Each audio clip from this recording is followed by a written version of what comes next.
মানে পাওয়ারের জন্য সবাই কিন্তু লালায়িত, সবাই কিন্তু পাওয়ারের জন্য আসে।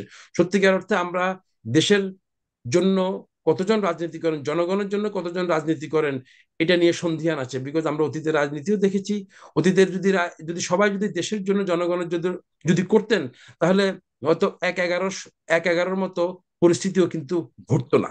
আমরা জানি যে ইতিমধ্যে 6টা সংস্কার কমিটি রিফর্ম করা হয়েছে, এবং তাদের একটা রিপোর্ট সাবমিশনের জন্য একটা ডেডলাইন আছে, যেটা 31 ডিসেম্বর, জাস্ট কয়েকদিন পরেই, আর এক সপ্তাহ পরেই। এই কমিশনের রিফর্মসের যে তারা যে রিপোর্ট সাবমিট করবে, সেইটার পরবর্তীতে বিভিন্ন রাজনৈতিক দলের সাথে পর্যালোচনা করেই কিন্তু সংস্কারের কার্যক্রমগুলো কিন্তু নির্ধারণ করা হবে, কিংবা সেই ব্যাপারে চূড়ান্ত সিদ্ধান্তটা আসবে। কিন্তু তার আগ পর্যন্ত কিন্তু আমি মনে করি, অন্তত আমার ধারণা, যে যেহেতু এটার জন্য একটা ডেডলাইন অলরেডি দেয়া আছে এবং আমরা সে অনুযায়ী কিন্তু আগাচ্ছি, ওইটা পর্যন্ত আমাদেরকে প্রাথমিকভাবে অপেক্ষা করতে হবে, কোনো সন্দেহ নাই, এর এর কোনো শর্টকাট নাই। ভাই এবং আমি একটা টক শোতে আছি, বেরিয়ে আপনাকে ফোন দেবো।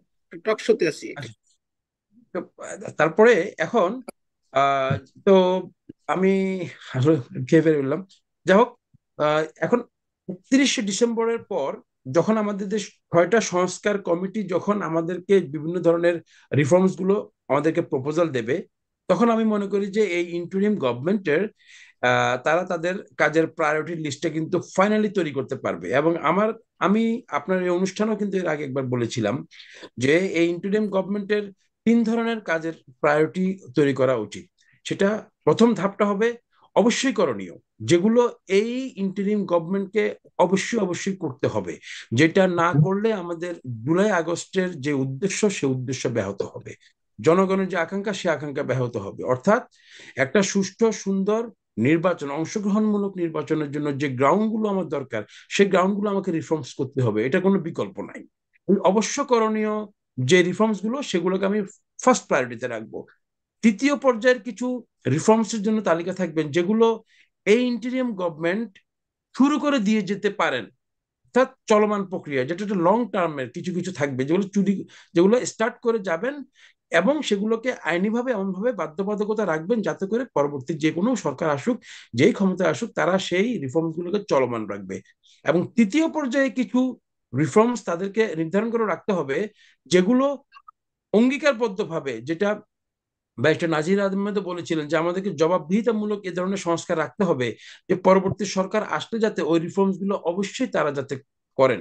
আমরা অতীতের অনেক রাজনৈতিক দল দেখেছি, অনেক নির্বাচনী ম্যানিফেস্টো দেখেছি, অনেক অঙ্গীকার দেখেছি, এই করব সেই করব, এটা করে ফেলবো সেটা করে ফেলবো, কিন্তু নির্বাচিত হওয়ার পর কিন্তু আসলে শুধুমাত্র যে ক্ষমতাকে যে এনজয় করা, সেই এনজয়মেন্টটারই ওনারা শুধু প্রতিশ্রুতি রক্ষা করেন, বাকি কিন্তু অধিকাংশ প্রতিশ্রুতি কিন্তু জনগণ কিন্তু কখনোই পায় নাই।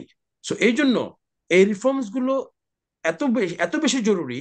এই 3টা ধাপে যদি আমাদের ইন্টেরিয়ম গভর্নমেন্ট যদি আমাদের রিফর্মস গুলোকে যদি ক্যাটাগরাইজ করে, যদি তারা যদি ওনাদের কর্মপন্থা নির্ধারণ করেন, তাহলে আমার মনে হয় এই যে সংস্কার এবং নির্বাচন নিয়ে যে ধরনের একটা মতবিরোধ, কিংবা একটা দ্বৈরথ, কিংবা একটা একটা মিসআন্ডারস্ট্যান্ডিং হচ্ছে, আমার মনে হয় হয়তো বা এখানে কিছুটা কিছুটা দূর হবে। অর্থাৎ অবশ্যই করণীয় এখন যে সংস্কারগুলো আছে, সেগুলো 100% নির্বাচন সংশ্লিষ্ট হওয়াটাই বাঞ্ছনীয়। অর্থাৎ একটা নির্বাচনকে যদি আপনি সুষ্ঠু এবং সুন্দরভাবে, অংশগ্রহণমূলকভাবে যদি করতে চান, তাহলে সেটার সাথে আইন শৃঙ্খলা বাহিনী, নির্বাচন কমিশন, সঠিক ভোটার তালিকা, এবং বিভিন্ন জেলা উপজেলা পর্যায়ে নির্বাচন সংশ্লিষ্ট যে সমস্ত গুরুত্বপূর্ণ অ্যাপয়েন্টমেন্ট গুলো আছে, যে ব্যক্তিরা সরাসরি ইনফ্লুয়েন্স করতে পারে নির্বাচনকে, সেই জায়গাগুলোতে অন্তত এতটুকু জায়গা যদি আপনি যদি রিফর্মস না করেন, তাহলে তো আমরা ভবিষ্যতে যেই ভোটের অধিকার ভাটের অধিকার বলে আমরা কিন্তু চিৎকার চেঁচামেচি করছি, তো সেই সেই ভোটের অধিকারই তো আমি নিশ্চিত করতে পারলাম না। আপনার কি মনে হয় বর্তমানে যেই ক্লাস্টার অফ ব্যুরোক্রেসি আমাদের মানে প্রিভেল করছে, আওয়ামী লীগ সরকারের গত 15, 16, 17 বছরের রিজিয়ামের যে লেয়ার অফ ব্যুরোক্রেটরা বিভিন্ন জায়গায় বসে আছে, তাদেরকে স্বপদে বহাল রেখে আপনি আবার একটা অংশগ্রহণমূলক নির্বাচন করতে পারবেন?